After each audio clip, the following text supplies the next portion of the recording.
Because there are leaders and there are those who lead.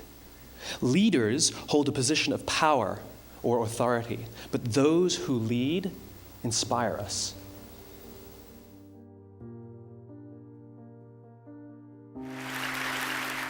How do you explain when things don't go as we assume?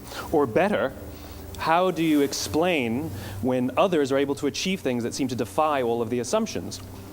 For example, why is Apple so innovative? Year after year after year after year, they're more innovative than all their competition. And yet, they're just a computer company. They're just like everyone else. They have the same access to the same talent, the same agencies, the same consultants, the same media. Then why is it that they seem to have something different? Why is it that Martin Luther King led the civil rights movement? He wasn't the only man who suffered in a pre-civil rights America, and he certainly wasn't the only great orator of the day. Why him? And why is it that the Wright brothers were able to figure out controlled powered manned flight when there were certainly other teams who were better qualified, better funded, and they didn't achieve powered manned flight, and the Wright brothers beat them to it? There's something else at play here. About 3.5 years ago, I made a discovery. And this discovery profoundly changed my view on how I thought the world worked, and it even profoundly changed the way in which I operate in it. As it turns out, there's a pattern. As it turns out, all the great and inspiring leaders and organizations in the world, whether it's Apple or Martin Luther King or the Wright brothers, they all think, act, and communicate the exact same way, and it's the complete opposite to everyone else. All I did was codify it. And it's probably the world's simplest idea. I call it the golden circle.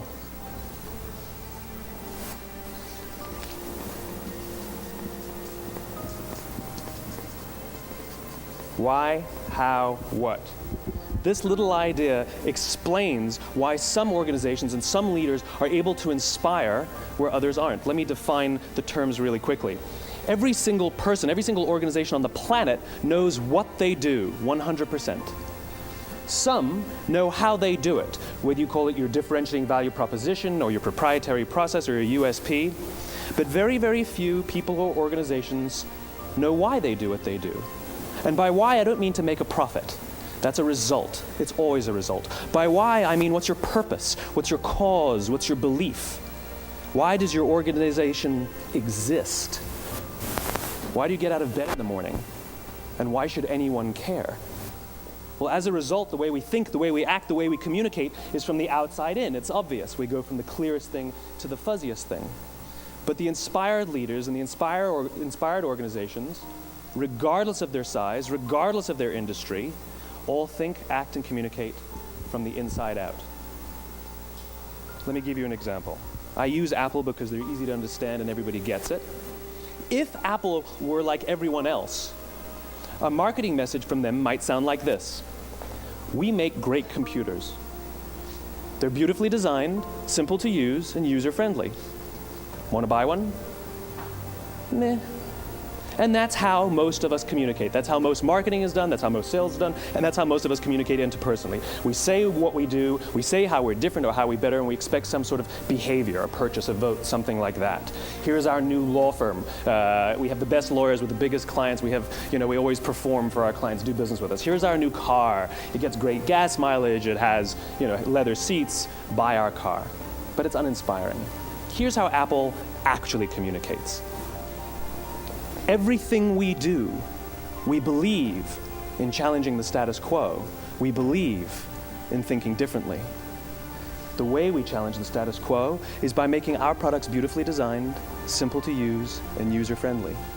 We just happen to make great computers. Want to buy one? Totally different, right? You ready to buy a computer from me? All I did was reverse the order of the information. What it proves to us is that people don't buy what you do, people buy why you do it. People don't buy what you do, they buy why you do it. This explains why every single person in this room is perfectly comfortable buying a computer from Apple. But we're also perfectly comfortable buying an MP3 player from Apple, or a phone from Apple, or a DVR from Apple. But as I said before, Apple's just a computer company. There's nothing that distinguishes them structurally from any of their competitors. Their competitors are all equally qualified to make all of these products. In fact, they tried. A few years ago, Gateway came out with flat screen TVs. They're eminently qualified to make flat screen TVs. They've been making flat screen monitors for years. Nobody bought one. And Dell came out with MP3 players and PDAs. And they make great quality products, and they can make perfectly well-designed products, and nobody bought one. In fact, talking about it now, we can't even imagine buying an MP3 player from Dell. Why would you buy an MP3 player from a computer company? But we do it every day. People don't buy what you do, they buy why you do it. The goal is not to do business with everybody who needs what you have. The goal is to do business with people who believe what you believe. Here's the best part. None of what I'm telling you is my opinion. It's all grounded in the tenets of biology, not psychology, biology. If you look at a cross-section of the human brain, looking from the top down, what you see is the human brain is actually broken into three major components that correlate perfectly with the golden circle. Our newest brain, our Homo sapien brain, our neocortex, corresponds with the what level. The neocortex is responsible for all of our rational and analytical thought and language. The middle two sections make up our limbic brains, and our limbic brains are responsible for all of our feelings, like trust and loyalty. It's also responsible for all human behavior, all decision-making, and it has no capacity for language. In other words, when we communicate from the outside in, yes, people can understand vast amounts of complicated information like features and benefits and facts and figures. It just doesn't drive behavior. When we communicate from the inside out, we're talking directly to the part of the brain that controls behavior, and then we allow people to rationalize it with the tangible things we say and do. This is where gut decisions come from. You know, sometimes you can give somebody all the facts and your figures, and they say, I know what all the facts and details say, but it just doesn't feel right. Why would we use that verb? It doesn't feel right. Because the part of the brain that controls decision-making doesn't control language. And the best we can muster up is, I don't know, it just doesn't feel right. Or sometimes you say you're leading with your heart or you're leading with your soul. Well, I hate to break it to you, those aren't other body parts controlling your behavior. It's all happening here in your limbic brain, the part of the brain that controls decision-making and not language. But if you don't know why you do what you do, and people respond to why you do what you do, then how will you ever get people to vote for you or buy something from you, or more importantly, be loyal and want to be a part of what it is that you do? Again, the goal is not just to sell people who need what you have. The goal is to sell to people who believe what you believe. The goal is not just to hire people who need a job. It's to hire people who believe what you believe. I always say that, you know, there's if you hire people just because they can do a job, they'll work for your money. But if you hire people who believe what you believe, they work for you with blood and sweat and tears. And nowhere else is there a better example of this than with the Wright brothers. Most people don't know about Samuel Pierpont Langley. And back in the early 20th century, the pursuit of powered man flight was like the dot-com of the day. Everybody was trying it. And Samuel Pierpont Langley had what we assume to be the recipe for success. I mean, even now, you ask people, why did your product or why did your company fail? And people always give you the same permutation of the same three things. Undercapitalized, the wrong people, bad market conditions. It's always the same three things. So let's explore that. Samuel Pierpont Langley was given $50,000 by the War Department to figure out this flying machine. Money was no problem. He held a seat at Harvard and worked at the Smithsonian and was extremely well connected. He knew all the big minds of the day. He hired the best minds money could find, and the market conditions were fantastic. The New York Times followed him around everywhere, and everyone was rooting for Langley. And how come we've never heard of Samuel Pierpont Langley? A few hundred miles away in Dayton, Ohio, Orville and Wilbur Wright.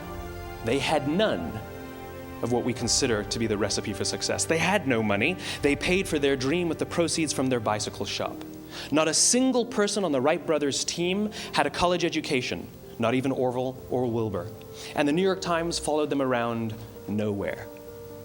The difference was Orville and Wilbur were driven by a cause, by a purpose, by a belief. They believed that if they could figure out this flying machine, it'll change the course of the world. Samuel Pierpont Langley was different. He wanted to be rich and he wanted to be famous. He was in pursuit of the result. He was in pursuit of the riches. And lo and behold, look what happened.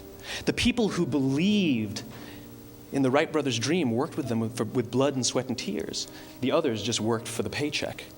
And they tell stories of how every time the Wright brothers went out, they would have to take 5 sets of parts because that's how many times they would crash before they came in for supper. And eventually, on December 17th, 1903, the Wright brothers took flight. And no one was there to even experience it. We found out about it a few days later. And further proof that Langley was motivated by the wrong thing, the day the Wright brothers took flight, he quit. He could have said, "That's an amazing discovery, guys. Now we'll improve upon your technology." But he didn't. He wasn't first. He didn't get rich. He didn't get famous. So he quit. People don't buy what you do, they buy why you do it. And if you talk about what you believe, you will attract those who believe what you believe. Well, why is it important to attract those who believe what you believe? Something called the law of diffusion of innovation. And if you don't know the law, you definitely know the terminology. The first 2.5% of our population are our innovators. The next 13.5% of our population are our early adopters. The next 34% are your early majority, your late majority, and your laggards.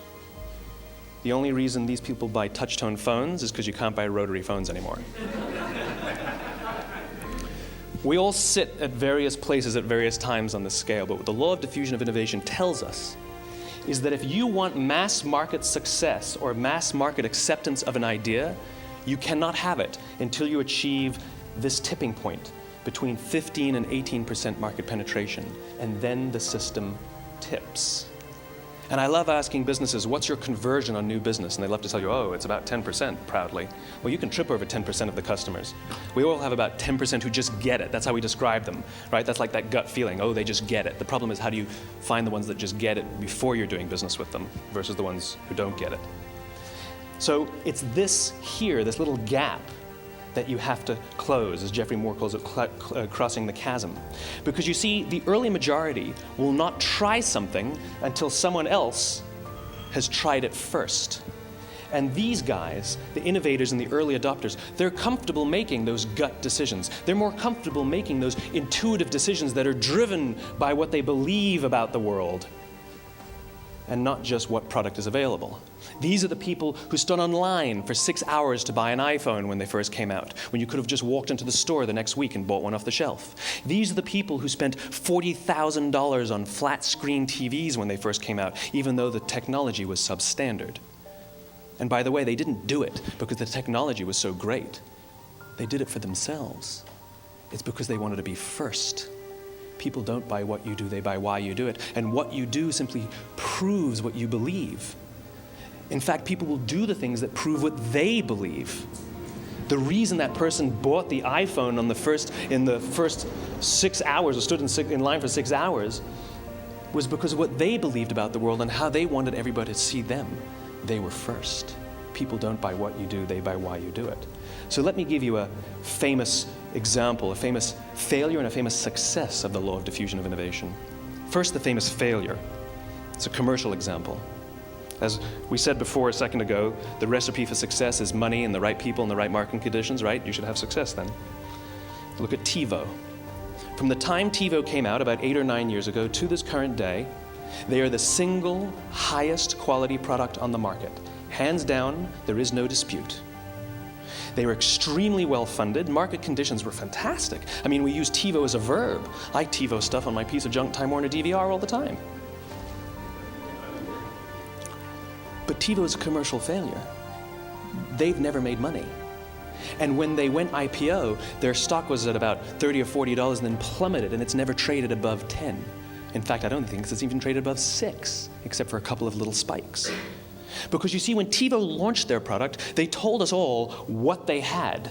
They said, we have a product that pauses live TV, skips commercials, rewinds live TV, and memorizes your viewing habits without you even asking.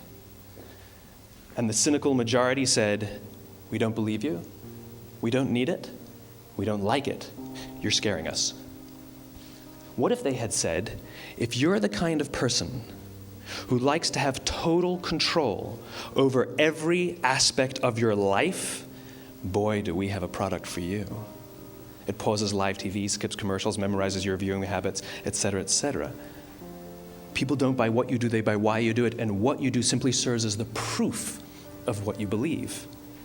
Now let me give you a successful example of the law of diffusion of innovation. In the summer of 1963, 250,000 people showed up on the Mall in Washington to hear Dr. King speak. They sent out no invitations, and there was no website to check the date. How do you do that? Well, Dr. King wasn't the only man in America who was a great orator. He wasn't the only man in America who suffered in a pre-civil rights America. In fact, some of his ideas were bad. But he had a gift. He didn't go around telling people what needed to change in America. He went around and told people what he believed. I believe, I believe, I believe, he told people. And people who believed what he believed took his cause and they made it their own, and they told people. And some of those people created structures to get the word out to even more people. And lo and behold, 250,000 people showed up on the right day, on the right time to hear him speak. How many of them showed up for him? 0. They showed up for themselves. It's what they believed about America that got them to travel on a bus for 8 hours to stand in the sun in Washington in the middle of August. It's what they believed, and it wasn't about black versus white. 25% of the audience was white. Dr. King believed that there are 2 types of laws in this world, those that are made by a higher authority and those that are made by man. And not until all the laws that are made by man are consistent with the laws that are made by the higher authority will we live in a just world. It just so happens that the civil rights movement was the perfect thing to help him bring his cause to life. We followed him not for him, but for ourselves. And by the way, he gave the I have a dream speech, not the I have a plan speech. Listen to politicians now with their comprehensive 12-point plans. They're not inspiring anybody. Because there are leaders and there are those who lead. Leaders hold a position of power or authority, but those who lead inspire us. Whether they're individuals or organizations, we follow those who lead not because we have to, but because we want to. We follow those who lead not for them, but for ourselves. And it's those who start with why that have the ability to inspire those around them or find others who inspire them.